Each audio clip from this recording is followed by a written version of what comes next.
How y'all doing? We out here, chilling in the spot. What up? How y'all doing? We out here, chilling in the spot. What up? How y'all doing?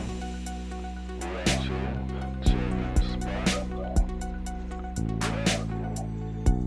How y'all doing? We out here, chilling in the spot. What up? Hey, everybody out there. It's the Negro Rocker Podcast coming at you. Right is right, wrong is wrong, though. You know what I'm saying? And I noticed it at first, but I was like, okay, maybe that's just no big deal, whatever. And I get that part too, but hey, we still calling it that part. Take ownership of that shit. Go get help with it, seek help for that shit, and kind of correct your They're politicking, rapping, shooting the breeze, trying to holler at a name. Hope get something together for the weekend, whatever. How y'all doing? We out here, chilling in the spot. What up? It would be the volume of the conversations, though. It would be, voices. You know what I'm saying? We get up in there and we just start doing us. Just loud. Niggas just loud. Who practice racism are bereft. There is something distorted about the psyche. It's a huge waste, and it's a corruption and a distortion. It's a profound neurosis that nobody examines for what it is. It feels crazy. It is crazy. And it has just as much of a deleterious effect on white people, and possibly equal as it does black people. I always knew that I had the moral high ground all my life. I always thought those people who said I couldn't come in the drugstore and I had to sit in these funny places, I couldn't go in the park. Superior to them I from did. day one. And I thought they knew that I knew that they were inferior to me morally. I always thought that. And my parents always thought that. You said your father was racist because he always felt like he was superior. That's right. He always felt superior. And that was a form, of defensive racism.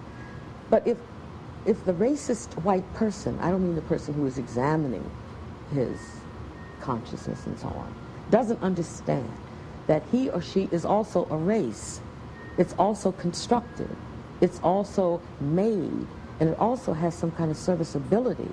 But when you take it away, I take your race away. And there you are, all strung out, and all you got is your little self. And what is that? What are you without racism? Are you any good? Are you still strong?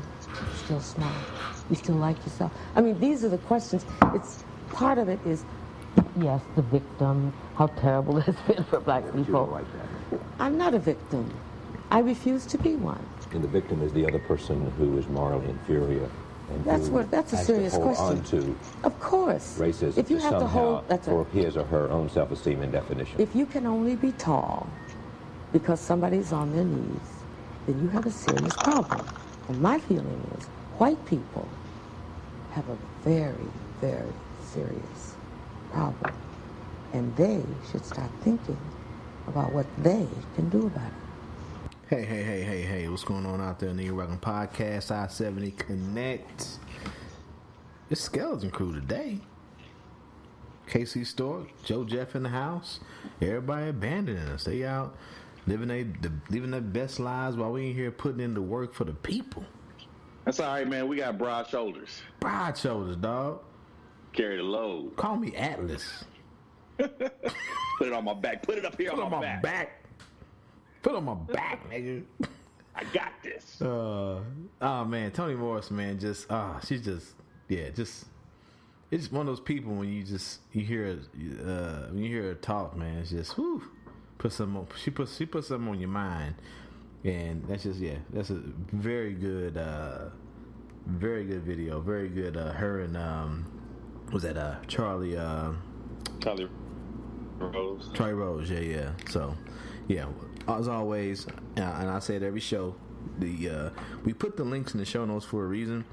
So not only are you hearing what we're playing, but I need you to look and see the intensity and how she feels about her words. There's a lot to be said about that. So anyway, man, We back in the house. Another week down. How you been doing, man? Oh, got a little bit of traveling in. Ooh. A little bit of traveling. A little hop to the Bay. Ooh, the Bay. The Bay Area. You know what I'm saying? Was you out there for Aisha's Curry opening up her restaurant? Nah, I ain't get over to Aisha. You know, we gonna do that next time. We'll do that next time. I think. Hey man, what I did. Okay, so I went to an A's game. Okay. I remember the picture in the chat group. Right. Kind of drove around and I was checking out little landmarks of where the Black Panthers were kind of operating. Nice. Yeah, man. So I was kind of doing my own little self-guided tour, and saw the church where they had started the breakfast program. Mm-hmm. And so they're still they changed the name of the church since then, I guess. It looks really run down. You can still see like a playground in the back, but it looks like ain't nobody been there in years. Right. But there's still like signage up for a breakfast program. You know what I'm saying? Nice. And so I can put those pictures up in the chat group too. But so I mean, but yeah, it looks like it's been abandoned. So and there's no real, like I said, there's evidence of a breakfast program that had gone on recently, mm-hmm. but it doesn't really connect to the Black Panthers. You know what I'm saying? And that's so sad. Then that's sad. I mean, it's a little sad. Yeah, that's nice. Yeah, I was a little upset about that, but I saw somebody walking by. He paused. He took a look in. I mean, he must have been a local. I don't know. He was on foot. Mm-hmm. And it looked like he reflected for a second and kept it moving. But, like, you know, there's nothing up to commemorate it. And I'm like, all right, well, okay. So then I try to find where they put the stop sign up. And it just looked like a random-ass intersection. Right. It didn't appear to be anything special, but it was a couple blocks away from where they had their first office. And so their office is no longer, obviously, you know, the party is no longer in operation. Correct. But apparently they had like Black Panthers though. I mean, you know, it's still. I mean, I don't know if it's still an organized political entity. I think there's a mythology to it. Yeah. There's Wakanda going on. Because I remember the new Black Panthers came out when that was that Barack Obama. When the new Black Panthers were... I was reading online that there was like a reincarnation in like the early 90s of them. Yeah. And then you know, I think people, you know, we harken back to that, you know what I'm saying? Yeah. But I think they had, like the OG, like people who would adhere to the OG Black Panthers had beef with the new Black Panthers because they were just on some straight, like, just fuck whitey shit. Yeah. Yeah. Yeah. Nah, and yeah, I took a little time out my day to read the 10-point program, and I had to pull it back up. But you know, I think it was very relevant to some of the things we're going on today, and there were some things that might have been a little bit extreme, but I mean, to me, it seemed to be common sense stuff. You know what I'm saying? For the most part, like I say, 8 out of the 10 of them seem to be pretty much, we want education. Right. You know what I'm saying? We want to end the police violence. Yeah. You know what I'm saying? We want to have good jobs. Mm-hmm. You know what I'm saying? There only might have been like 2 that were, you know, maybe extreme in my opinion. You know what I'm saying? Right. And so with all that being said, I mean, you know, it's cool. So anyway, the office that they operated out of is no longer, you know what I'm saying, obviously for them. They had 4 offices apparently in Oakland. And so the place that occupied it is now a bakery. Yeah, so I kind of took a picture out from there. Just so happened, I didn't, you know, when I decided to go to Oakland, I just happened to have on my Huey Newton shirt. You know, you just so happened. It just so happened that you packed it. No, I was wearing it. I just jumped on a plane. I get free tickets. My wife works for Southwest. Uh-huh. And so my guy called me up and said, "Hey man, you still coming out to the Bay with me?" And I was like, "Oh shit, I forgot. Let me look at the flights." And just kind of jumped on a plane. Just so happened to have my Huey P shirt on. You know what I'm saying? Just so happened. Just so happened. And so I took it with me. It was the next day, so I took it with me and tried to get like a little selfie of me wearing my Huey P in front of the bakery. You know what I'm saying? And so I saw the bakery, and I was like, "Damn, that's a black-owned business." Mm-hmm. In a place where the Black Panthers wanted to start black businesses. You know what I'm saying? Because that was another one of the 10 points. Nice. And so I was like, man, let me go ahead and break a little bread and pick up a few baked goods up on the place here. You know what I'm saying? They had like a little mural of Huey. It was like little articles, but it was kind of, they were all put together, and there was like a little die on it, like a little kind of a watermark on them. Like when you put like 10 articles together, it made the face of Huey. You know what I'm saying? Nice. And so I got a picture of that too. You know what I'm saying? So yeah, that's the one place where I saw some commemoration of the movement as a landmark. You know what I'm saying? Nice. So I would have liked to see it a little bit more. And, there were a few more places on that I could have went to. Uh-huh. But I kind of got a little short on time. But so I did that in Oakland. You know what I'm saying? And then the next day went to San Fran.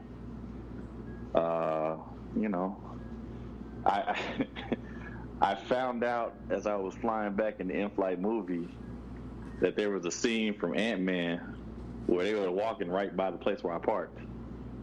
So I was like, damn, I was just right there.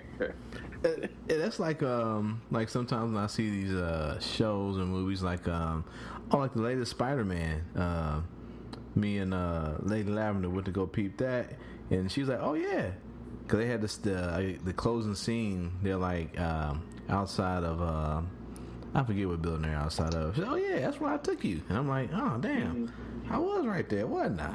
It's trippy. It's trippy. Yeah, it was the wharf. I basically went there, got like a little clam chowder, rented a bike, rode it to the Golden State and back. And how was the clam chowder? Golden Gate Bridge and back.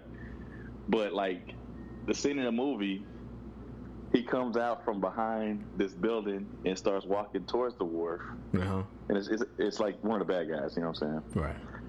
And I was like, damn, that fucking garage door was open, and there was a nigga, he was nailing on something when I walked by it. I was saying, this is 2 spots down from what my nigga, that's the meter I was fucking putting money in. I seen it. Hey, now hold on. Now, how was the clam chowder, though? Yeah, she was hot. They put it in the sourdough bread bowl. Mm-hmm. You know what I'm saying? So it wasn't clam. It was they had clam chowder. What I actually had was crab chowder. Oh, I remember. You were up on the East Coast, then you went to Maine, and you showed us a picture of like a lobster roll. Oh man, they had fucking lobster rolls, nigga. I was like, nigga, I was so disappointed. They had them there too. I didn't get one in San Fran because I think I was probably still traumatized from Maine. Hey dog, that looked like that fake imitation crab meat they be having at Walmart, dog, on like a Hawaiian roll, dog. I was mad for you. I was like, that's it? Nigga, if it had been a Hawaiian roll, it probably would have been straight, nigga. It was just the fucking whitest shit I've ever seen. Oh man, I was like, oh. I was like, they had this fucking boiled ass lobster, nigga. No, they ain't putting out a pinch of salt, not a pepper salt. on it. No Zatarans, nothing. Nothing. Nigga. I was like, put some Old Bay on that bitch or something. Old Bay. Ain't this supposed to be the home for this? And then they go put on like a bed of lettuce and shit. And I remember that picture, dog. Hoagie roll and squirt that bitch with mayonnaise. I was like, come on, man. I thought you was in prison, dog. I thought it was your last meal. That's what it looked like. Hey, it was my last meal up there. I was like, fuck this. Hell no. Nigga, I put fucking mayonnaise on fucking bologna. I'm not supposed to do this shit on lobster, nigga. was supposed to have some like aioli reduction, you know what I'm saying? Some butter sauce or something, nigga. Not no fucking mayonnaise, man. Come on. Shit, now that shit. I was like, what you? I said, I think me and James like, where you at, nigga? What is this? Nah, so they put a little spice up in the crab chowder, man. That shit was cool in the sourdough bowl. You know what I'm saying? That's good. In the home with sourdough. So. But nice. It's like you had a fun week. Yeah, it was all good. Yeah. Not bad. You know what I'm saying? I heard you had a fun week too, man. Just getting, doing my usual, getting kicked off of Twitter. That kind of thing, dog. Nigga, outside of that, I mean, and then kind of mad. I mean, we talked about the homie TT on the last show. Kind of upset with him, but not. I mean, but in hindsight, like we were supposed to be moving, getting the keys to our new place today, but then TT hit us up like 2 days ago and said like the AC is not functioning at the maximum output, whatever. So they gonna fix all that, or either get a new unit for us. So, I mean, it's bittersweet. We really, this is. Me and Lady Lavender's be our first adventure as far as like living together and all that stuff. So we were looking forward to that. So yeah. But anyway, that's the good news. Just pissing off black conservatives, I guess, and getting kicked off Twitter. Nigga, that fucking GIF. That GIF for Hey. that GIF I put up there when you got blocked, nigga. Was that Matumbo? It had to be Badu Bowl or somebody. I hear wiping little 5-year-old boys. So hold on, man. Jump shots and smashing them bitches to the fucking bleachers. So hold on. I mean, it is perfect though, because like this tweet and the madness that it probably all feeds from, kind of like feeds our show. It's gonna be an all racism show, I guess. But this it was all racism week. All racism week, dog. Brought to us by our fucking president, Brandon Tatum, at the Officer Tatum. So I guess was it Brandon Tatum, official Twitter page, founder CEO of Officer Tatum LLC, co-founder of #Blexit, ex-police officer, father, man of God. I guess. So, like, I'm just doing my usual Twitter, scrolls at work. And my man K-Bass from High Five Starter podcast, shout out to them. He posted this tweet, and this motherfucker says, and this is a black dude, this is a brother, says, boy, these Democrats are trying every snake oil salesman pitch in the book. They hated John McCain, called him a racist. Now he is a hero to oppose Trump. I mean, he dead, so I don't. How's he a hero to? Okay, whatever. I voted for McCain for senator. I don't believe he was half the man Trump is. He was not loyal. Did not keep his promises. I don't know why this nigga tweet like Trump do, but he tweet like Trump do. So like. And we've spoken about John McCain on the show before, like as a politically didn't really care much for John McCain. Didn't really care much, and this goes back to the days when he was his young senator for Arizona and voted against MLK Day being, not presented. What's the word?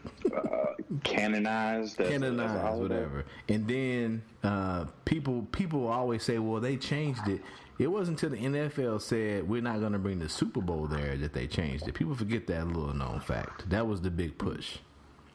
So, yeah. So a lot of, and everybody has a suspect past, whatever. We all have, when I'm 50, 60 years old, if every misdeed or how I treated women or whatever it comes to court or to be held against me, yeah, we all have shit-stained drawers when it comes to that. But for you to say that a man who was a POW, who gave some of his body up for this country. Literally, his arms were fucked up because of the abuse he suffered while being a prisoner of war. You're saying that he's half the man that a man who had several deferments due to quote-unquote bone spurs. I got a problem with you, dog. And there's an old, we always joke around like, amongst service members, like I give the Air Force crap, they give me crap, we give the Marines crap, give the Navy crap, but you ain't gonna talk bad about us if you ain't never did it. You know what I'm saying? Yeah, I can talk bad about my sibling. Yeah, but you ain't gonna say. Yeah, you ain't gonna. You ain't about to say nothing. So I'm like, but you as a police officer, that's the most dangerous job in America. Let everyone tell it. But you really gonna sit here and say that with your chest? Yeah. So he's a jerk. Damn, you know what? Damn it. You know what? I forgot to pull up what I said. So anyway, damn it. I forgot to pull up what I said to this man. That's probably what.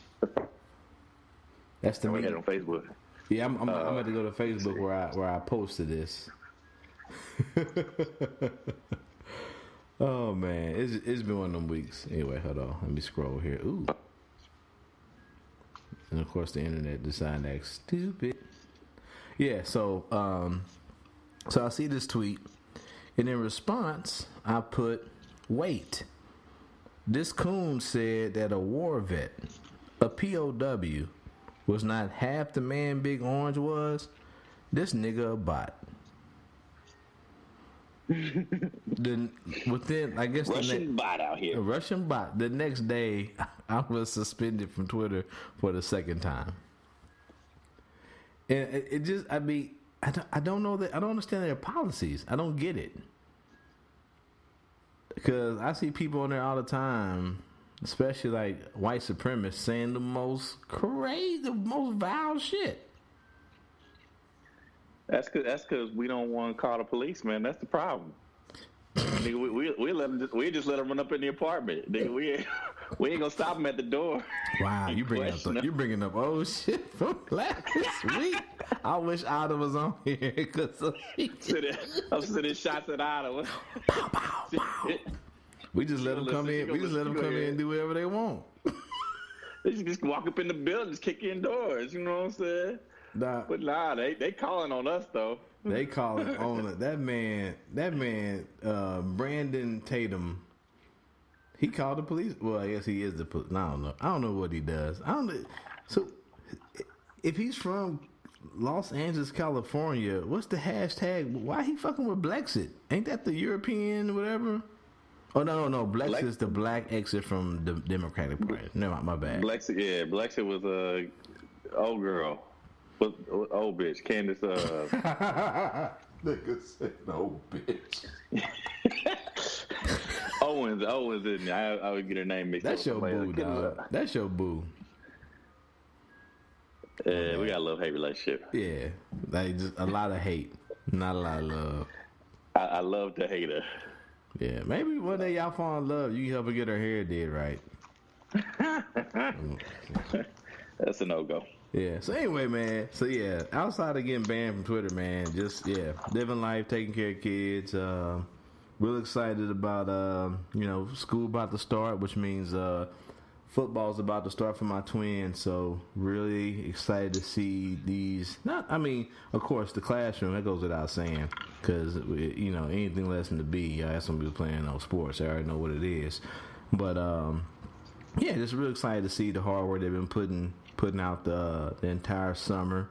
They've been getting some rep. I mean, they're freshmen. They'll be freshmen this year, and they'll be getting some reps with JV and the varsity at receiver. So just excited to see that. My daughter, so Z, I told y'all she was out of town up in Nebraska for a medical internship. So she came back today. So tomorrow we're taking all the kids to Science City. It's the 50th year anniversary for the Apollo 11 moon landing.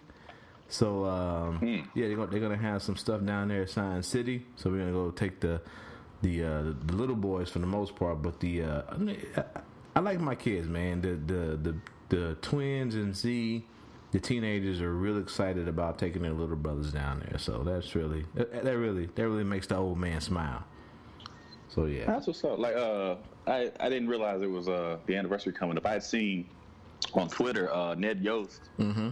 had been breaking down like some of the science, or behind what had happened, and like Ned Yost. Those of you who don't know, Ned Yost is the manager for the Royals that won the World Series in 2015 or whatever. Shout out. But shout out. He pretty much knew like the procedures, like to the point where that motherfucker probably could have been on the fucking crap with him. He's like, all right, so P69 is what they had to do. They had to operate a burn, and they had to go across the Meridian Field to get to across it. Like, what the fuck? I was like, oh shit. Full rotation, 90 degrees. Right. So they're in their orbital plateau, and I was like, what are you talking? You talking about baseball?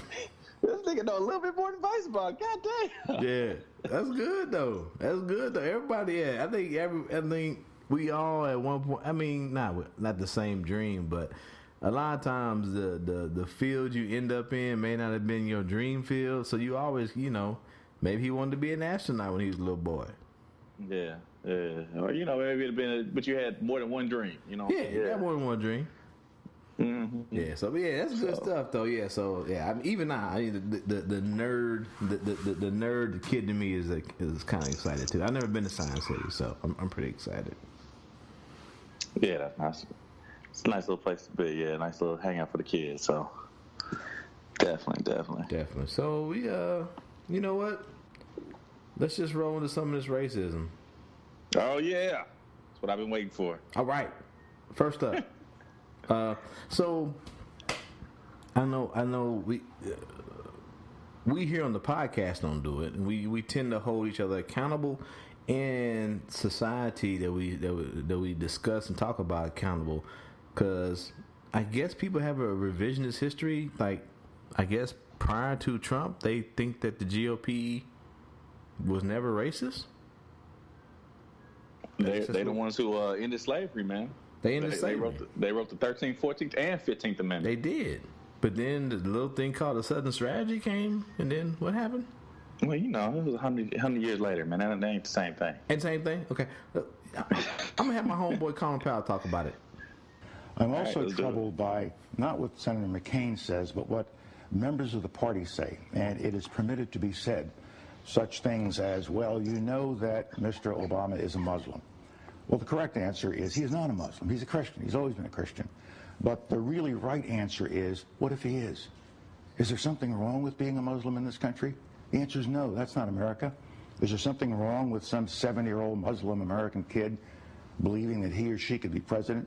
Yet I have heard senior members of my own party drop this suggestion. He's a Muslim and he might be associated with terrorists. This is not the way we should be doing it in America. I feel strongly about this particular point because of a picture I saw in a magazine.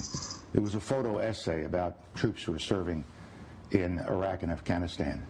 And one picture at the tail end of this photo essay was of a mother in Arlington Cemetery. And she had her head on the headstone of her son's grave. And as the picture focused in, you could see the writing on the headstone. And it gave his awards, Purple Heart, Bronze Star, showed that he died in Iraq, gave his date of birth, date of death. He was 20 years old. And then at the very top of the headstone, it didn't have a Christian cross. It didn't have a Star of David. It had a crescent and a star of the Islamic faith. And his name was Kareem Rashad Sultan Khan. And he was an American. He was born in New Jersey. He was 14 years old at the time of 9/11. And he waited until he can go serve his country, and he gave his life. Now, we have got to stop polarizing ourselves in this way. And John McCain is as non-discriminatory as anyone I know. But I'm troubled about the fact that within the party, we have these kinds of expressions. Wow. Yeah. And this is 2008.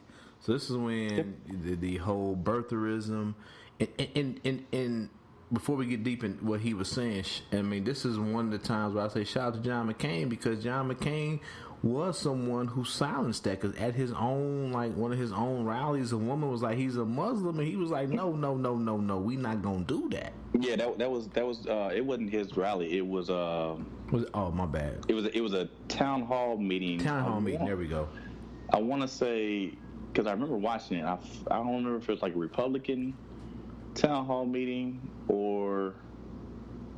Yeah, Barack couldn't have been there, so I don't know if it was one where they go back and forth yet. But it was just him. I remember it was just him, and he was like leaving, and somebody was like, "He's a Muslim, get rid of him." And he was like, "No, ma'am, we not gonna do that." But then he fucked up, and he went and got Sarah Palin, and I was like, "Okay, all right." Yeah. Well, he was desperate. He desperate. He said, I got the black man running against me. There's this political sentiment to change and have a black man. I gotta throw a woman into the mix. To kind of balance that out, man. He was desperate. But we play these videos and we talk about these just people who talk about being woke and being like, you know, black and an American experience. And here's a man talking about my black experience as a Republican. And I see these things and I say these things, and we're not talking about just some cat off the street. We're talking about a fucking 4-star general. Nigga, we talking about the Secretary of State. Yeah. I'm talking about the Secretary of State, 4-star general, a man who, let's not forget that Colin Powell had to slip up too, went before the United Nations and said they got them trucks and that yellow cape. Is that a slip up or is that a good soldier?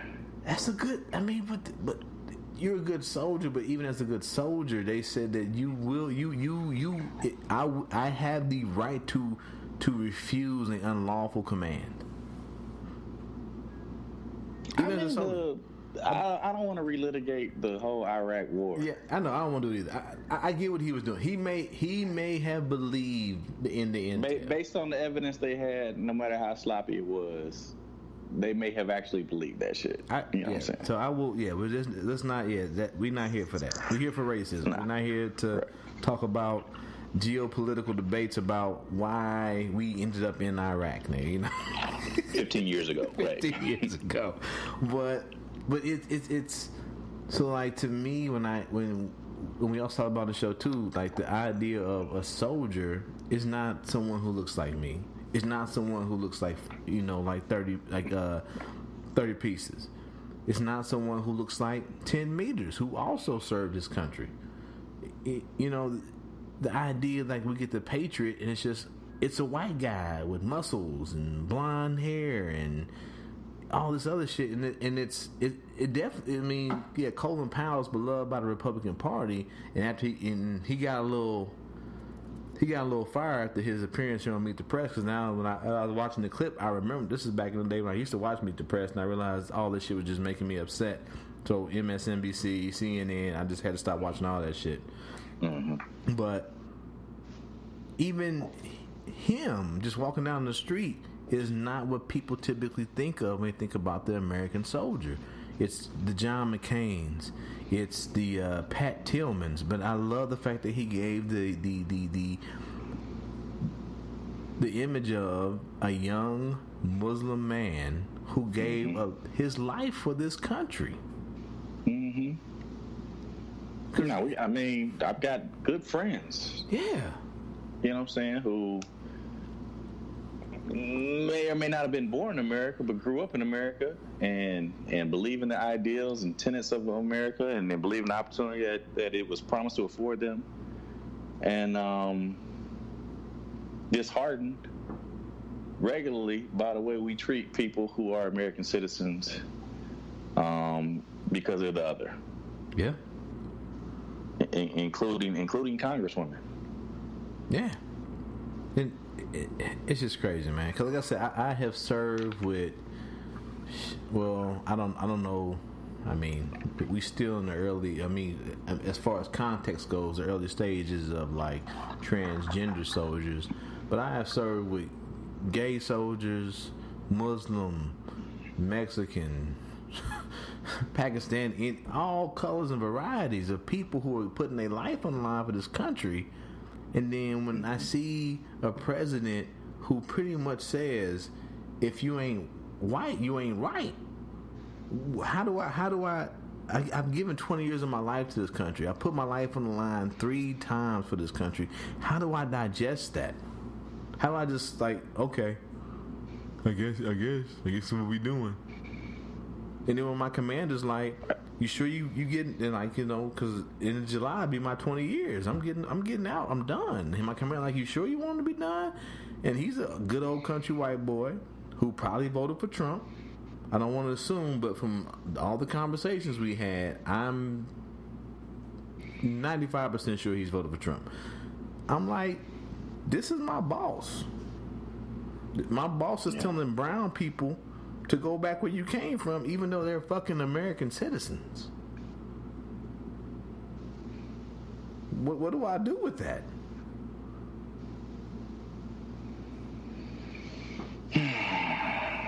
He's horrible, man. I don't know, man. He's horrible. Yeah, he is. I mean, he's who he is. But the people, and we'll get into some of this as we go to some of these clips, but the people who continue to make excuses or say he didn't mean that, he didn't mean this, yada, yada, yada, those are the people who are the worst to me. Because this motherfucker was, back when we was talking about, when we was laughing and joking about him winning, or him not being able to win or being president, he was still the same dude. Ain't nothing changed.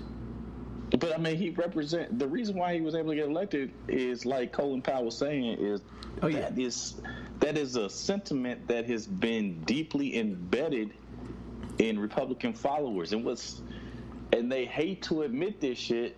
They always say that was Democrats who felt that way.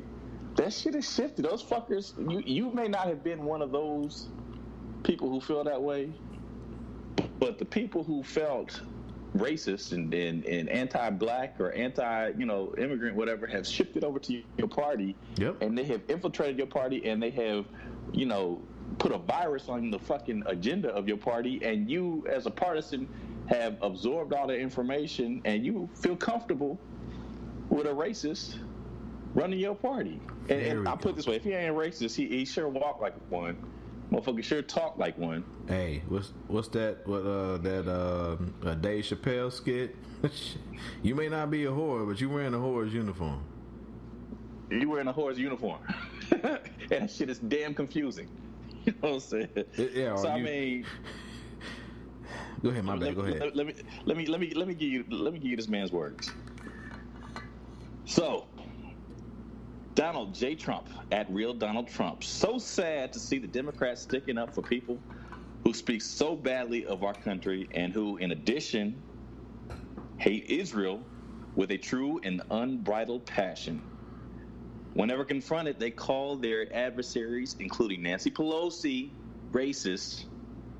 Their disgusting language and the many terrible things they say about the United States must not be allowed to go unchallenged. If the Democrat Party wants to continue to condone such disgraceful behavior, then we look even more forward to seeing you at the ballot box in 2020. That is not the hold on, that's not the continuation of the tweet I was looking for. Here it is. If Democrats want to unite around the foul language and racist hatred spewed from the mouths and actions of these very unpopular and unrepresentative congresswomen, it will be interesting to see how it plays out. I can tell you that they have made Israel feel abandoned by the United States. I am not finding it, but these are tweets that are in the vein of what I was talking about, but I don't think that's exactly the one that kind of set off the fire and fury. But you talking about the first one when he I know you're talking about. Dang it, I'm I can't really do a good search on Twitter. A lot of my functions have been disabled. I ain't even in the passenger seat. They got me in the back seat of Twitter, dog. Yes. Every time I click on something, they be like, your functions have been disabled. Just scroll, dog. Just scroll. I know. I didn't realize this nigga tweet this goddamn offer, man. This nigga be on this motherfucker. Bruh, but this the same country that got mad at the god Barack Obama for filling out a damn NCAA bracket. Yeah. This the same country. Same country. The same country. Same country. I mean, you know what that is. And I've never gotten into it. I don't do it. I don't post the Melania Trump versus Michelle Obama because then you get into like body shaming, women shaming, whore shaming. You know, if she was, if she, used to be a nude model, that's fine. I don't care about that. But in the context of Michelle Obama, who is an Ivy League graduate, a lawyer, a good lawyer, you know what I'm saying, who was, for all intents and purposes, was the breadwinner for the Obama family for a hot minute. You know what I'm saying? She had to be perfect. And still wasn't enough to be accepted by America. Right. She had to be fucking perfect, dog. And they thinking she had her arms out one day. Meanwhile, right. you got Melania Trump at their damn 4th of July thing, who didn't realize it was going to be raining that day, even though the forecast called for rain, out there with no bra on, with a white shirt on, nipples all out. Could you imagine if damn Michelle Obama had something on that showed her nipples? Nigga, hold on. What was the fucking what was the fucking jacket she had on that one day where she went out to? I think she went out to the border camps. Oh, she was on her way to the border camp. She got off the plane. It was like, "Do you care?" or something. Do it look like I give a shit? Something, dog. Basically, like some jacket on. Basically, had like "fuck these brown kids" jacket on. I don't know. Dog, like Michelle Obama had to be perfect. Like, she wanted your kids not to have diabetes, and people was like, called it motherfucking communism, dog. Like, no, I just don't want your kids eating frozen reheated pizza every day in the cafeteria. Let's put some veggies on their plate. Your son is 8 years old, weigh 200 pounds. That's not good. Not good at all. Your son is 8 years old and can't run a lap around a track. But she bad? America is crazy, bro. It's And then hold on. What the fuck happened to Melania's "Stop Bullying" campaign? She went in the house and she probably got mushed by Trump. Probably mushed her in the face. Be best. What happened to that? She couldn't run that motherfucker in her household, nigga. Hey, somebody brought up a good point though. Where's their little son at? I ain't seen that nigga in like a year. He gotta be like fucking high school age by now, don't he? I'm saying, where he at? 12 maybe. I don't know. He's supposed to be in the White House. Where Barron at? Like, we gotta keep young kids out the conversation, but we knew what the Obama girls were doing. We knew their movements. Yeah. I mean, they couldn't even go to school without somebody having a fit. And then you got the oldest one, out having a little drink, having a good life. Because we ain't talk about her little snitching ass friends that's always with cameras and posting her on social media. But we knew all their movements. Where Barron was Barron real? Is he a little? I think he a robot. Uh oh. You going into that territory, bro? I'm gonna save you from your stuff, man. Hold up. I'm gonna get banned from the internet. We can't talk about the nigga. That's how you got bounced from Twitter to begin with, nigga. That's why you in Twitter jail now, nigga. I did call that nigga a bot. Say, you know what? Let me stop. Anyway, we get back on task. But like, it's 2008, and everything Colin Powell is saying, man, it's here. It's right there. It's right the fuck here. Cause he as a black man, you see the writing on the wall. Oh, the first person of color to have an actual shot at the White House is not an American citizen. Birtherism comes out of nowhere. The Tea Party comes out of nowhere. Somebody pointed this out to me, man. His mother was white, yeah, from Kansas, and obviously an American citizen. And if an American citizen is outside of the country and has a child, that child's automatically an American citizen, no matter what the fuck the birth certificate says, isn't it? Yes, sir. Yes, sir. So the whole fucking, I spent all that time just being mad about the shit, but like, nigga, that shit should have been fucking open and shut case. His mom was an American citizen. No matter where the fuck he was born, he's a natural born American citizen. Now, if you and your girlfriend or wife go somewhere while she's pregnant and have a baby, that baby is an American citizen. I want to say, wasn't McCain on that shit? Was McCain on what? Like on like a warship or something like that, or like at a base or something. Well, I think he was born on a base in like Italy or some. Yeah, he was born on a base somewhere, which is technically they call that American soil. It says natural born citizen. It does not say born on American soil. Who, McCain? The Constitution. Oh no, I'm just saying. Constitution says natural born citizen. You know what I'm saying? So like, yeah. So if your parents are citizens, if your mom's a citizen, nigga, you a citizen. Yes. Born in Hawaii, born in Nigeria, born in the Philippines, wherever the fuck, you can be born on the fucking. You can be born on the fucking moon, nigga. You a citizen. But it gets all that gets lost though, because the exotic, his father and all this other shit, but it's funny. But we talked about it. We talked about it like as far as like sports goes too. We made jokes about Patrick Mahomes, like when you're and also Tiger Woods, when you're the best of whatever, whether it be golf, football, politics, teaching, whatever you're doing. If there's just a hint of whiteness, you are white. When you're not white, you're not black. There we go. But once you become less than, or there's some, with Tiger Woods, some infidelity here and there, or you become Barack Obama, someone that people fear is going to give Negroes a bunch of handouts. And let's not act silly. Barack Obama was very moderate. He was very moderate. He wasn't extreme on either end. He's just a middle of the road politician as far as like his policies. He has some progressive policies that I think. No. I'm saying like, way, but I would say he tried to in his dealings. He tried to meet people in the middle. Yeah, I'm saying overall.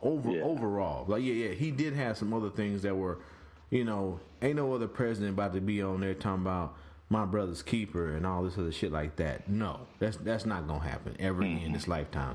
And then he also had other things too, as far as like condom distribution. Yeah, that shit. Yeah. And of course HCA, his healthcare initiative. So of course, but which are big things. So I shouldn't belittle that. Those are big things. But overall, I mean, I guess I'm trying to say he wasn't as to the left as a lot of people want you to believe. That's what I'm trying to say overall.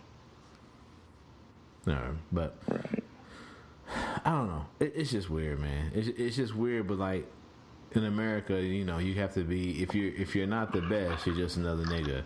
But if you're the best of us, you gotta wait a minute, your uncle's white? Huh. You must be white then. Shit, nigga, if I do right, I can pull it off then, huh? Hey. I could pass. Hey, they gonna be like, you gonna be out there with that curly hair looking like Drake, and I'm be like, that nigga ain't. I mean, his mama is white, but come on, y'all, that's what we doing. It's what we doing right now. Okay, I ain't gonna hate. I don't know. I was looking for the definitive tweet. And I was trying to go through his thread, and I was trying to go through these things. But basically, what the man said was, you got these 4 congresswomen known as the Squad. Mm-hmm. These are freshmen. Mm-hmm. They are not for the bullshit. They not gonna sit in the back and allow you to, play them like the boo-boo the fool. Nope. And chief among those is the notorious AOC, Alexandria Ocasio-Cortez. You've got Ilhan Omar. So she's been very outspoken about certain things. The one thing that she does, so speaking to the Colin quote, this is the one that really gets to like, you know what I'm saying? She's an American citizen. She was born in, I wanted to say Sudan, but I don't think that's right. Somalia. I think she was born in Somalia. I think she is Somalian. I think she was born in Somalia on the east coast of Africa, and so she came here as a child and became an American citizen by 19. You know what I'm saying? Or in her teens. You know what I'm saying? And so, she's an American citizen. To be a congresswoman, you have to be at least 25. I'm sure she's, probably upwards of, close to 30. And so she's probably been an American citizen. You know what I saw? She's been an American citizen longer than Melania. That real facts. Facts. Melania became a citizen in like 06, and I think she was like maybe like 01 or 02 or something like that. You know what I'm saying? Maybe even like 99. So she's been an American citizen longer than Melania.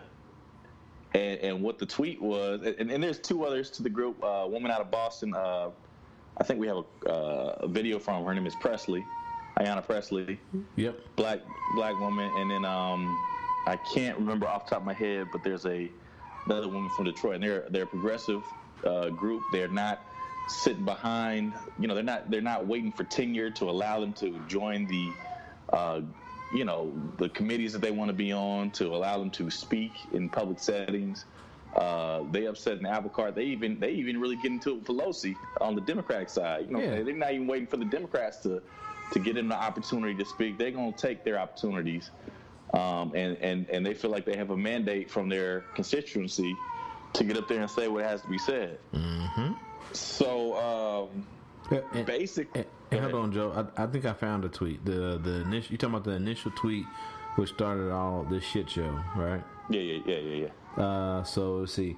So interesting to see progressive, quote unquote, progressive Democrat congresswomen. Wait a minute, quote unquote progressive. Sorry, Democrat congresswomen who originally came from countries whose governments are a complete and total catastrophe, the worst, most corrupt and inept anywhere in the world, if they even have a functioning government at all. Now loudly and viciously telling the people of the United States, the greatest and most powerful nation on earth, how our government is to be run. Why don't they go back and help fix the totally broken and crime-infested places from which they came from? Yep, they tell him to go back to Africa. But now niggas trying to tap dance saying that that's not what he meant, even though that's what he said? Nigga, he was like, fuck it at first. He let the balls hang out. He said, you know what, I'm not worried about it because a lot of people agree with me. But like I said on Twitter a long time ago. A lot of people who agree with you, they have a name for those people. Those people are called racists. Called racist. And like I said on Twitter when it first dropped, I'm like, funny that he thinks that 4 brown women who are in the house aren't from America. Yep.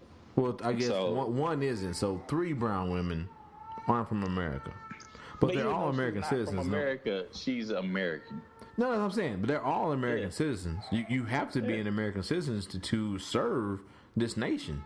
Whether it be a soldier, whether it be a congressperson, even if you're a soldier, you have to say, I denounce my citizenship to my other country in order to get citizenship and be a soldier here in the United States. You can't be a soldier and have a dual citizenship. You can't do it. Right.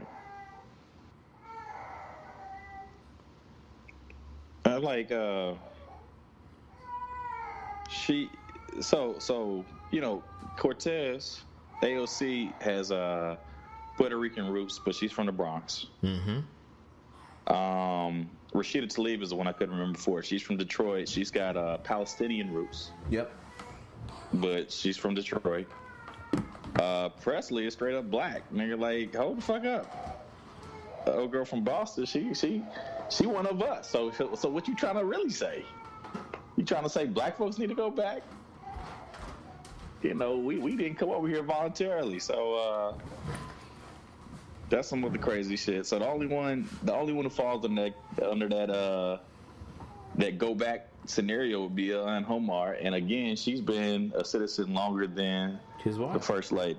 Yeah. Ilhan Omar is the only one who falls under that category, and she's been here longer than the first lady. Yeah, but the fact that here we are, but I know you're not doing it, but the fact that we have to qualify that is very troubling. Very troubling. Yeah, because Colin Powell said it. We got fucking racists in the Republican Party. Yep. And we got the worst kind of racists. The kind of racists who don't even know that they're racist, man. Like, if you're going to be racist, just go ahead and do the shit, man. It's like, nigga, like, fuck you, nigga. I understand that shit. You know what I'm saying? That's that nice racism we can understand. We on one accord. You know what I'm saying? I don't fuck with you. You don't fuck with me. Yeah. But don't sit here and say some racist shit and then vote and then fucking have a House resolution and I'm gonna vote. Nah, the president ain't racist. When the nigga said the hallmark of all races go back to Africa shit. Like I told one dude when I was in the military, dog, just wear your white sheet to work. That way I know what I'm fucking with. Don't come to me with these half-hearted bullshit ideologies and trying to explain to me who racist, who ain't racist. That whole, we just talked about it with the Democrats. I'm like, dog, first of all, you acting like I'm stupid. Like I don't know the history of this nation. I have been forced to learn the history of this nation. Well, nigga, you ain't from here, man. You from another country. I didn't figure you knew the history of America because you from Africa, right? Yeah, like I told him, I said, and he got mad. I said, nigga, shit, put a cape on and be real mad, nigga. Hey, dog, just wear your white sheet so I know who you are. Wear your white. That's why I know who I'm fucking with, dog. Let's not pretend. Did you ever find out if old boy that did the Heritage Not Hate rally? Did you ever find out if that was a soldier you knew? No, he wasn't. He wasn't. He wasn't because I think that dude, he was like in the Navy or something. Okay. Yeah, he was in a different branch. All right. And he was an older white dude too. So this dude would have been like around the same age as me. Because he was like a lieutenant, and I think he was like a lieutenant, like 30 something. So we've been around the same age. Yes, I dug into it. I was about to be like, "Ooh, what is this?" Nigga, I'm about to come back to work and fuck with you. Yeah, I'm about to be in his office. Like, hey man, I seen your little rally you had over there over the weekend. Your little activities over the weekend. Nah, I just would have showed up and hold on.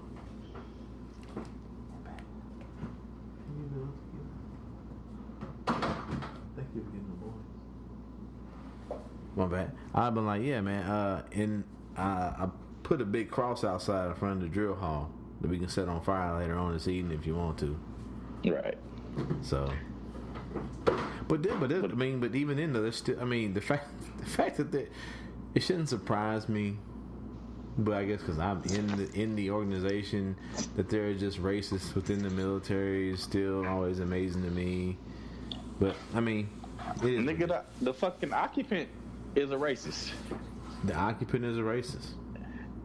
And also for all our listeners out there, from here on out, we will not be calling him the president. He'll either be known as the occupant, or because Joe's much nicer than me, or just that orange piece of shit that lives in the White House. Is what I want to call him. There you go. I think that's a perfect segue to go ahead and cue up Miss Presley. Miss Presley? Hold on. Let's hear what she had to say about it in defense of being sent back to Africa. You know, that she ain't never been to, probably. Yeah, that's the other thing, too. I'm like, I ain't never been to Africa. I don't know what am I supposed to do there. But breaking news. Let's go live to Capitol Hill right now. Well, first I want to say thank you to all of you for being here today. And I want to send a message of gratitude and thanks to the solidarity that we have received from every corner of our country. from our colleagues to our neighbors.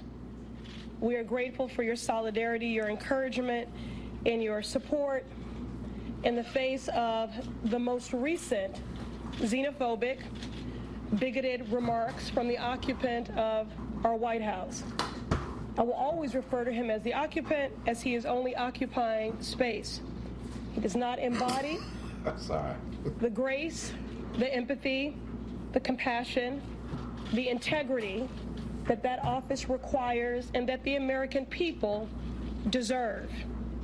That being said, I encourage the American people and all of us in this room and beyond to not take the bait. This is a disruptive distraction from the issues of care, concern, and consequence to the American people. That we were sent here with a decisive mandate from our constituents to work on.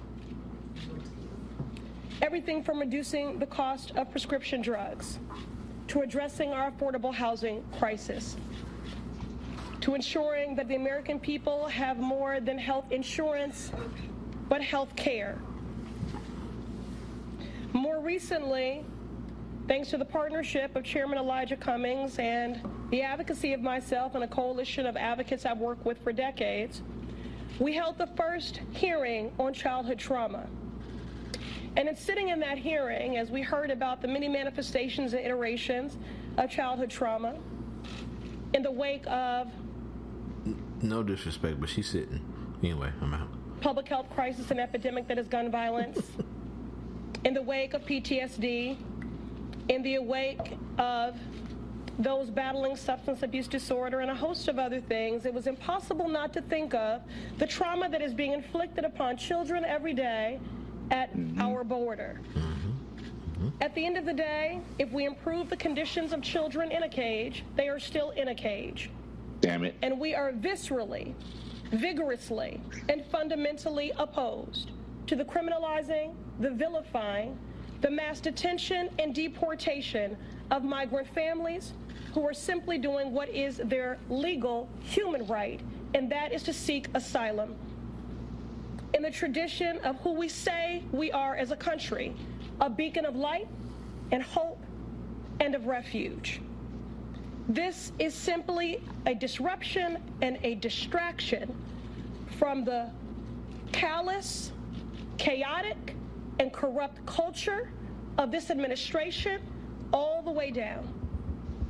We want to get back to the business of the American people and why we were sent here, reducing the cost of prescription drugs, addressing the public health crisis and epidemic that is gun violence, addressing the racial wealth gap, and yes, making sure that families stay together. I also would like to just underscore the fact that despite the occupant of the White House attempts to marginalize us and Nigga, why she go full Jesse Jackson on this nigga? She said the violent, the vociferous, the vile. I got flashbacks to like not Malcolm X's speeches, but like Denzel playing Malcolm X, dog. Like right. Just she got they got. I mean, of course, Nancy ain't gonna put her out there, but they gotta get her out there more, dog. She good, dude. She's legit, man. She I was like, oh, I need to learn this woman's name. That's like Presley right there. She good. Nah, man, straight up. Like she's AOC, she out there in the pack, man. She do her thing, you know what I'm saying? But this woman right here got some talent too, man. She not for the bullshit. No, I'm gonna finish the last 34 seconds. We already got. Go ahead. To silence us, please know that we are more than 4 people. We ran on a mandate to advocate for and to represent those ignored, left out, and left behind. Our squad is big. Our squad includes any person committed to building a more equitable and just world. And that is the work that we want to get back to. And given the size of this squad and this great nation, we will not be silenced. Yeah, she good. Nigga, the squad will not be stopped. It's growing every day. It ain't the 4 of us. It's the 4 million of us. The 4 million of us. The 40 million of us. Nigga, we ain't for the bullshit. But yeah, man, that's. And then it's like, how do you listen to that press conference, that speech, and say they hate America? How do you do that? It's wild because the same way you got into America, got into the office, was saying you need to make America great again. Right. That sounds to me like you're saying things are not right with America and they need to be fixed. That's the same thing they doing, man. They saying, hey, we love America, but this is not the America that America could be. We need that more perfect union that is promised by the Constitution, man. And we're not there yet. And we're continuing to strive for it, but we're not there. And if you're talking about make America great, that's the same plea. It is. You have a different vision of what makes America great, but that's all they saying. We want a Green New Deal. We remember the New Deal. America was great when we fixed America's problems with the New Deal, and we found joblessness where we made jobs. We found in that opportunity to create joblessness. Well, let's create infrastructure. Kansas City still has a city hall and a Jackson County courthouse that were built on money from the New Deal. You know what I'm saying? But hey, why the fuck we can't do the same thing to build infrastructure in America now, so that instead of relying upon foreign oil, which goes up and down as OPEC sneezes, and especially if you talk about this anti-Islamic situation where people are upset about that, if there's real negative sentiment towards America, the way they can harvest is through our wallets and affecting OPEC prices. Well, let's stop needing the shit, and let's develop green energy that will not force us to frack in our own backyards and cause cancer situations. You sound like a socialist right now, Joe. I sound like a social studies teacher. Hey, Joe, the New Deal wasn't meant for niggas, so yeah, I feel it. I don't understand what these brown people talking about. It's a Green New Deal, though. I know what you're saying, though. This the New Deal, nigga. The new shit. Yeah, but people want to act like there was a black cabinet too during the New Deal, man. You know what I'm saying? Mary McLeod Bethune was a part of it. So they tried. They tried. It was baby steps. It's baby steps. It was real like shit. I don't even call them steps. Baby on their knees. Nigga, baby rolling around on the floor. You know what I'm saying? But no, but like, how do you? I get why you do it, because it's a brown face saying it.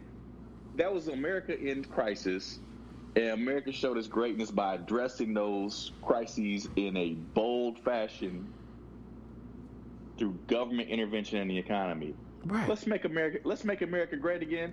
Let's get the government involved in the economy again. Let's stimulate this, and let's build infrastructure for the next 70 years. Yeah, but you let's make America great that way. But you and I both know that once you start putting a little bit of brown into the cream, and the coffee starts to darken for the most part, for a horrible analogy, that there are a lot of white citizens out there that think that means they get less also. Yeah. That means that you're going to take from me. We're gonna take away your old-fashioned coal job where you got black lung out this bitch. Let's not even talk about that, dog.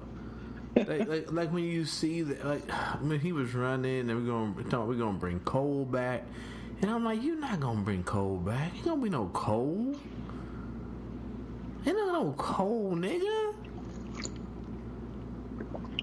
Coal miners will vote for you. That's what that's about. But then you got Barack Obama talking about this, let's open up these, back in the day, because we just talked about, like, when I was at Ruskin, they had a Voltec. Let's open these Voltecs back. Let's get you, some of these tech jobs. You had some different trades, and people are like, no, I don't want that. I'm gonna go fucking dig a hole into a mountain and die when I'm 50. Well, that's another thing the squad want, man. The squad, in the vein of, Elizabeth Warren, fucking your boy Bernie. The squad is talking about let's go ahead and get free college. Yeah. Let's go and erase that debt. You know what I'm saying? But then you got people. But hold on though, there are really people out there saying, "Well, I don't want that because I had to pay for college." That is so fucking foolish. That's foolish. That is so fucking foolish. I'm not gonna say that for my children. My children, I'm like, if my twins, if my two boys, if I have any other children, if they can live in a world where they're not saddled with $100,000 worth of debt before they even own any property or rent any property, why wouldn't I be for that?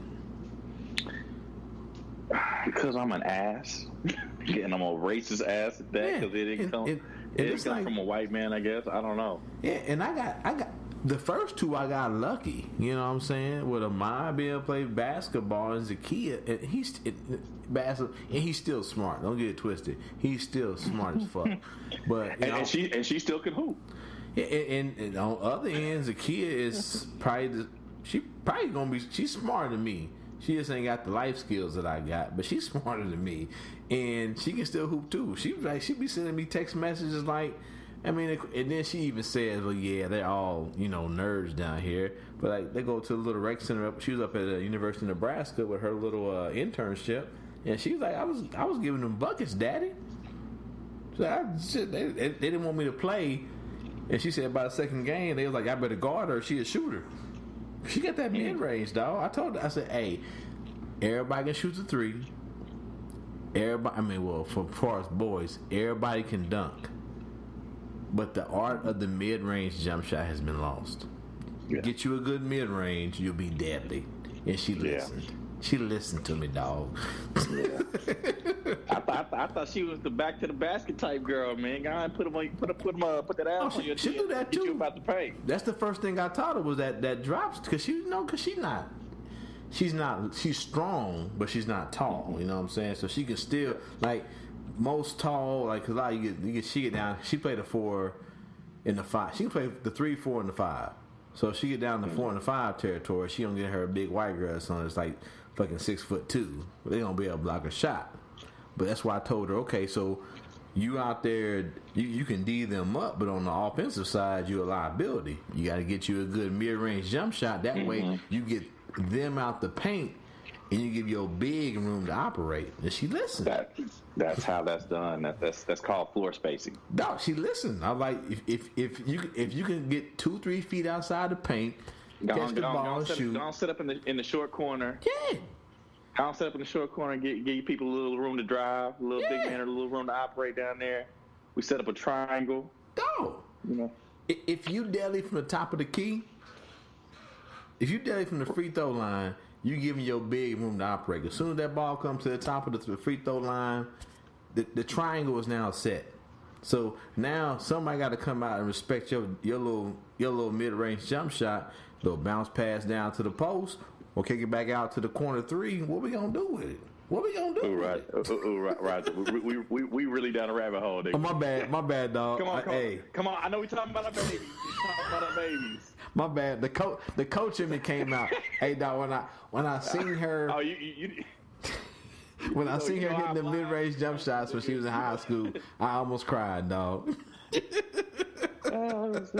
My bad. Come on back. My bad. Thank you, Joe. Thank you. I'm sorry, fans of the show. My bad. We are talking about our babies and black daddies. Black daddies do matter. But yeah, it's crazy, man. It's crazy. Back to the point. It's crazy to see this. It's crazy to see America that says, "Give me your poor, give me your this, give me your that, come to us."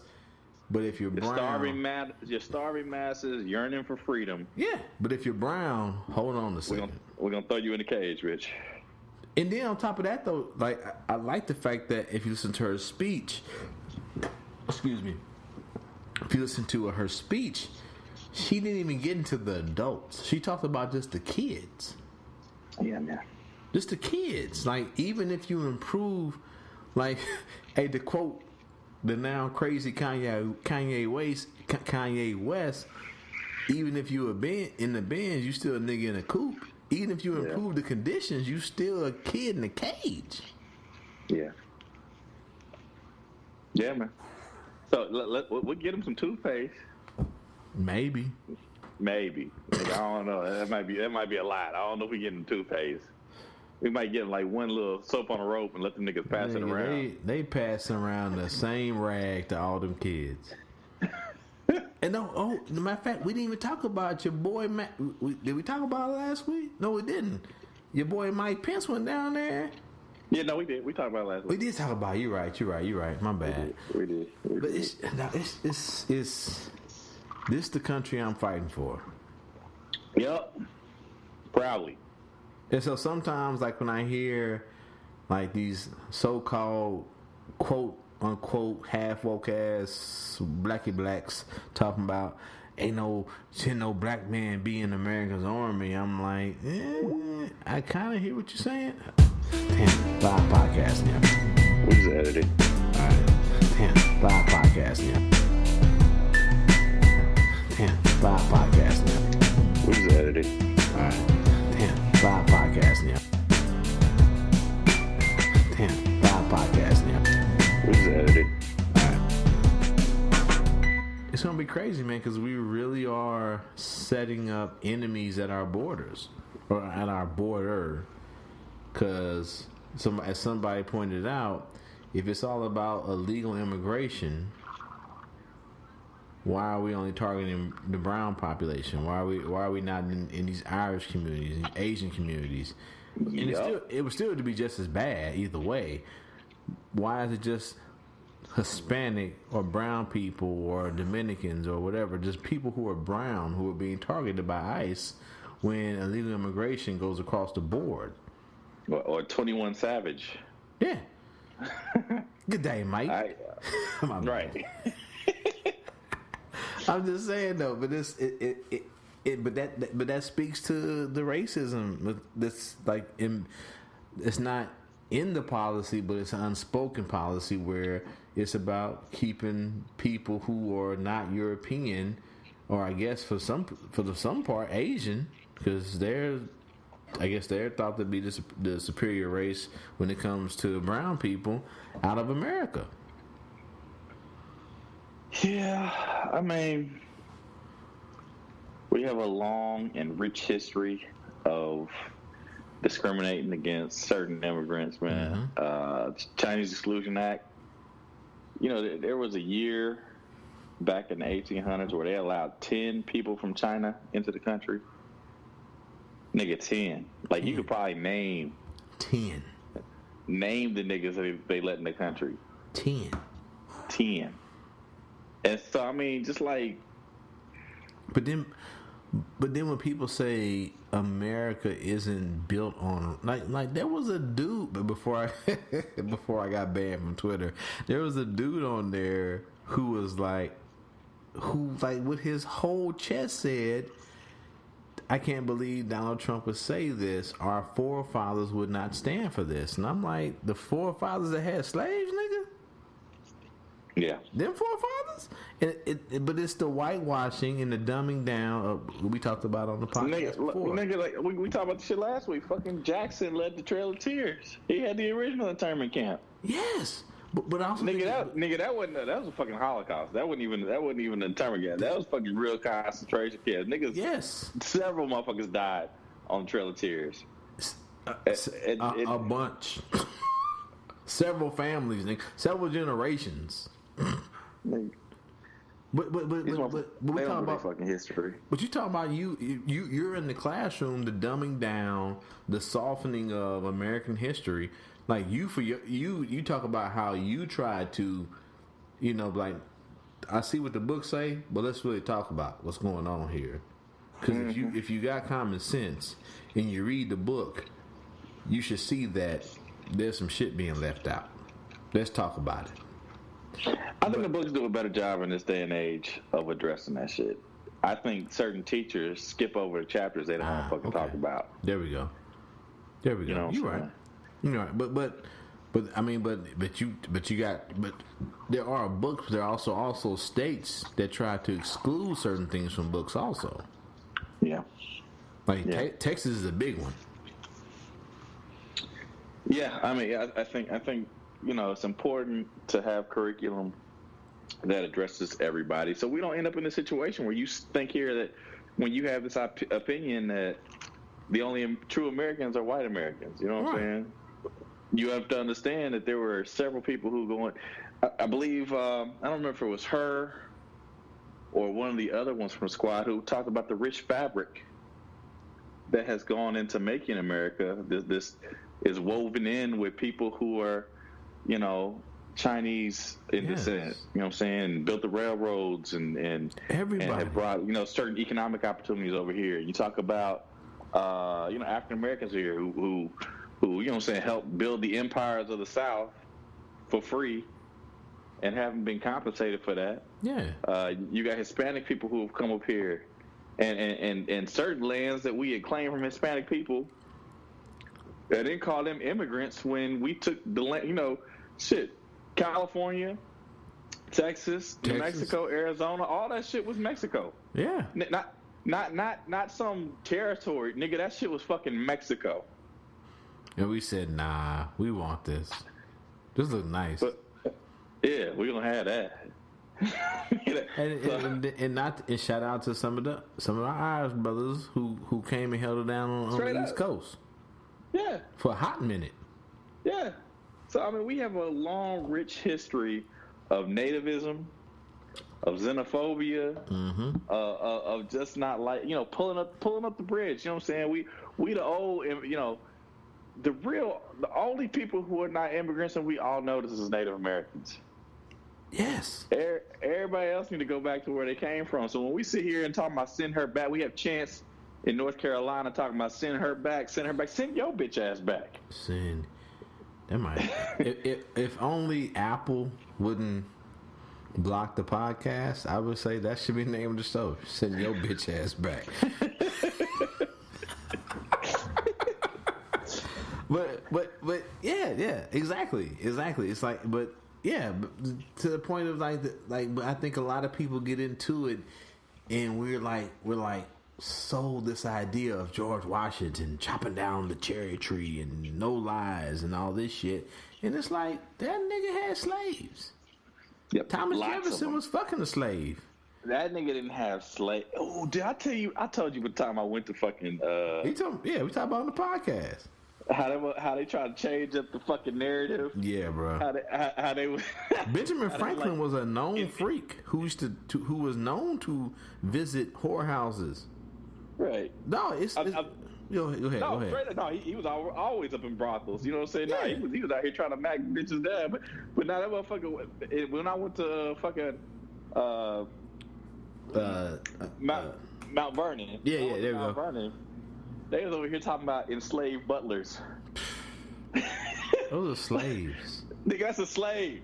That's a slave. Don't try to lighten the fucking shit up. He's an enslaved butler. As if that nigga's a butler by trade. He chose to go the enslaved route. He went to Butler school, nigga. Nigga went to Butler University or something. Butler. Somebody gonna call to the show, but like, there is actually a Butler University, sir, and we know, motherfucker. It's not what we was talking about. Oh man. Yeah. So so the enslaved gardener. Nigga, what the nugget ass a fucking field hand, nigga? What the fuck you talking about?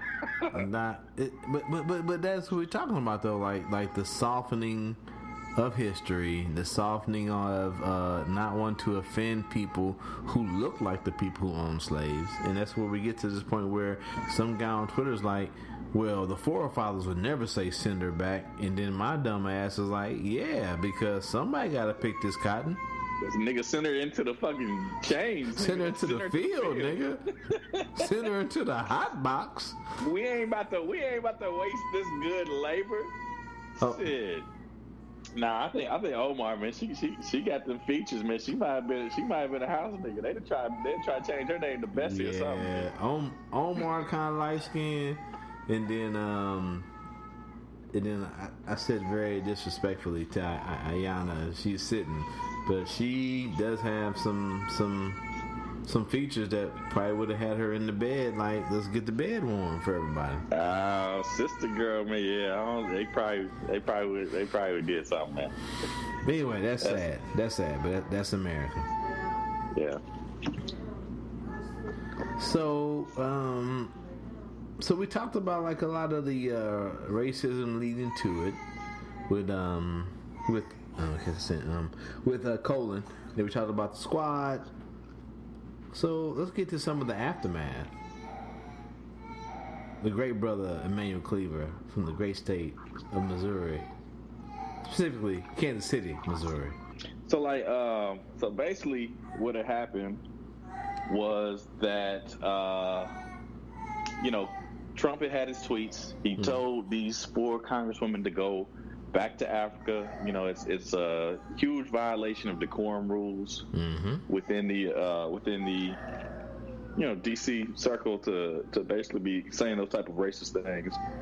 And so the House decided to call for a resolution. The House is ran by Democrats, Nancy Pelosi being the majority leader.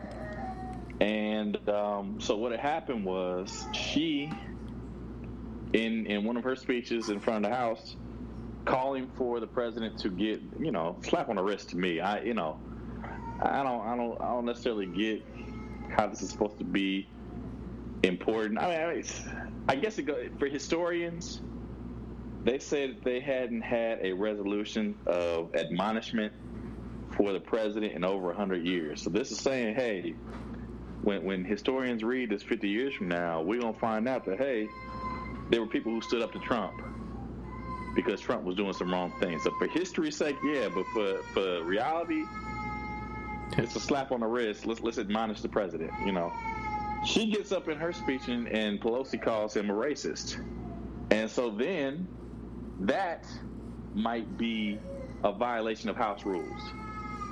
To talk about another member of the government in unflattering terms. You know what I'm saying? Elizabeth Warren got sent out for something similar a couple of years ago. Right. Because she read Rosa Parks' letter. You know what I'm saying?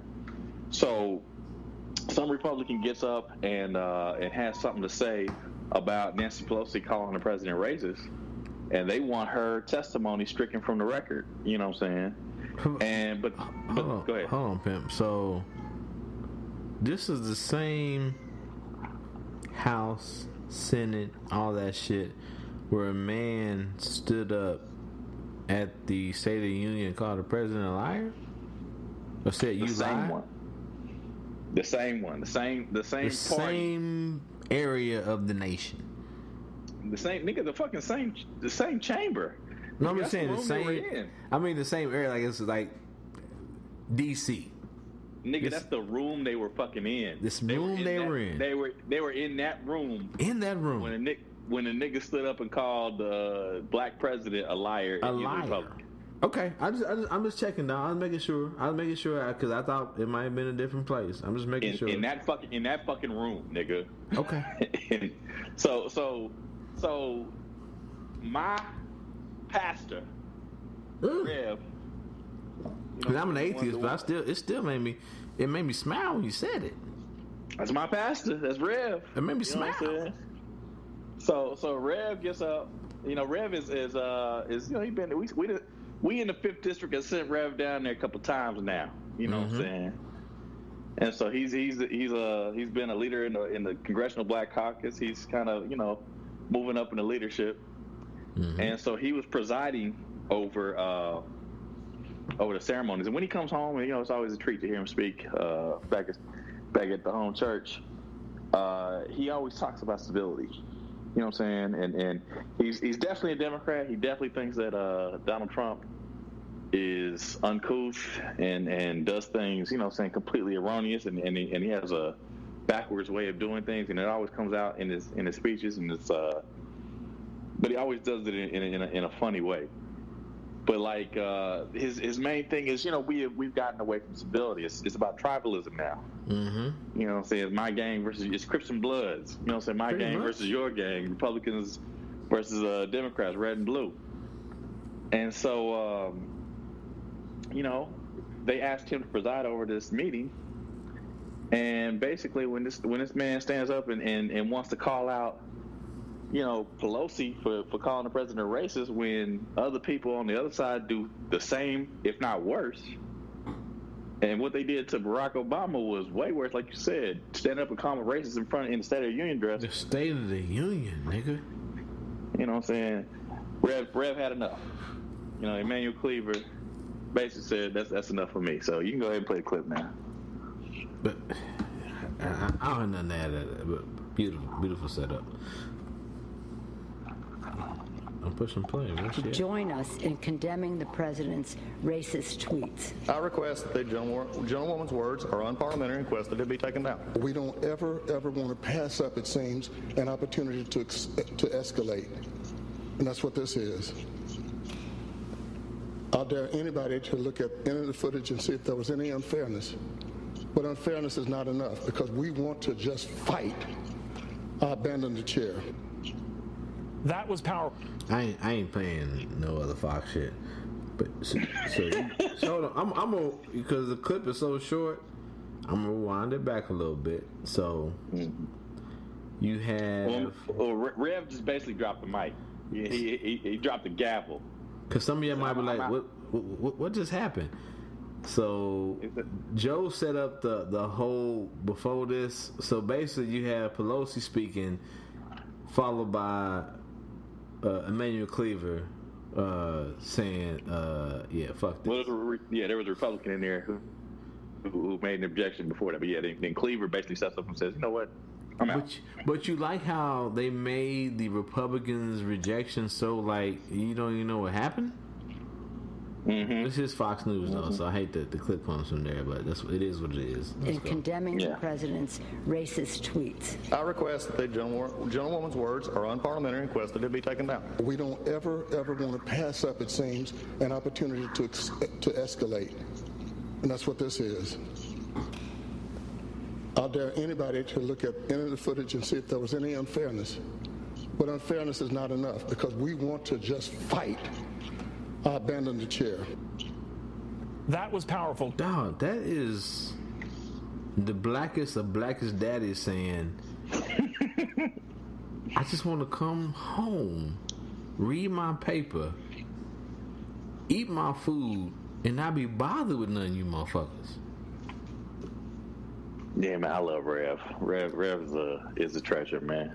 No, it reminds. Did you ever watch what's the Brad Pitt movie? The Tank movie that he had. Damn it! You go ahead. Keep talking. My Brad Pitt movie, Tank movie. Yeah. Oh yeah. I can't remember. Yeah, I want Fury. Yeah, Fury.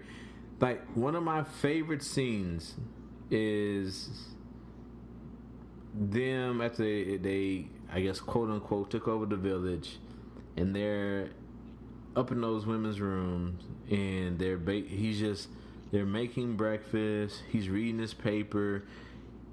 He's with the guy that's newly assigned to the unit, and they're just like chilling. And then of course the two like real hardcore soldiers that been with him all along come in there, just basically being for the niggas for the most part.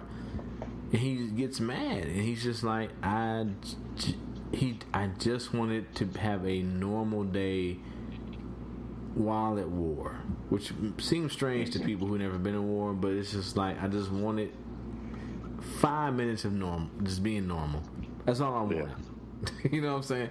And like I don't know, it's not the same, but like right there, he's like, you can see like Emmanuel Cleaver just being like, we really can't agree on this. We can't agree that what he said was wrong.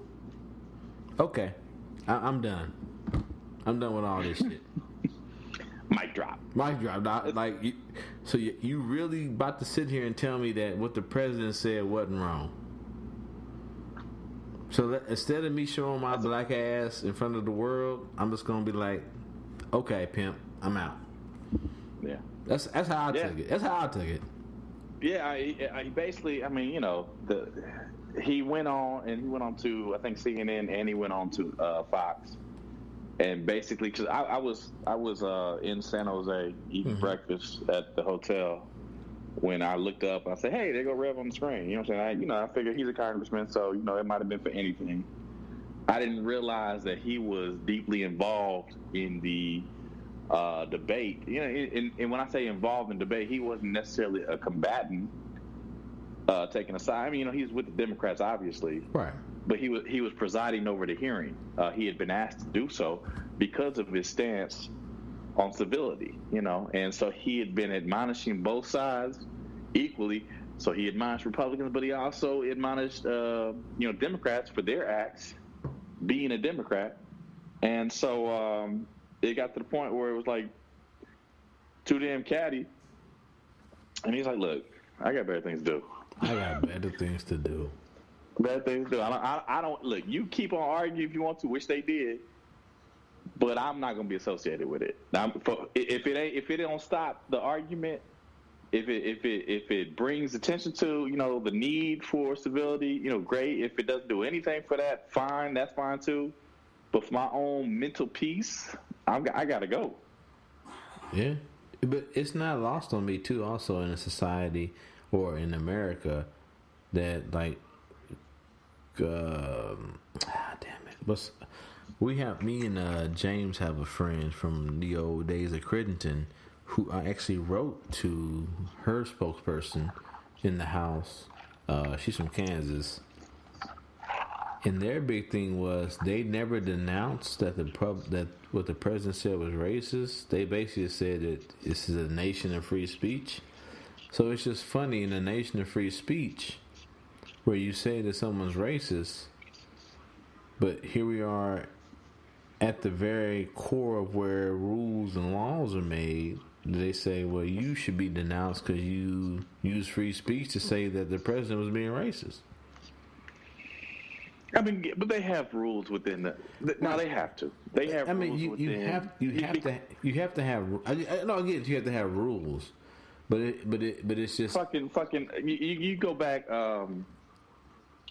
Thaddeus Stevens or Charles Sumner, I forget which one it was.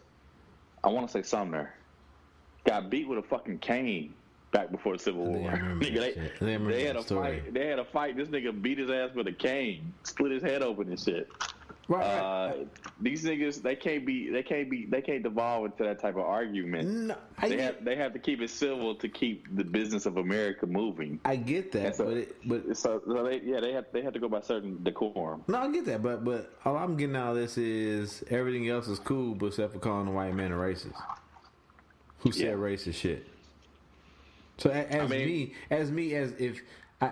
because I remember that story too, but as the less informed citizens of America, when you say that, that's the president talking about members of Congress the same way. Correct.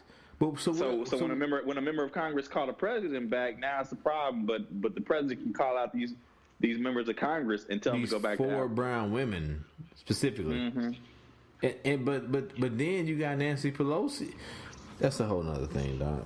It's about to devolve into something that we didn't want to devolve into. Like, you got Nancy Pelosi who was shaming them, and then the president gave her the. Well, that's a power struggle, man. Because they come in and they doing their own fucking thing, and they dude. I was going through it today. I was looking at the Twitter followers.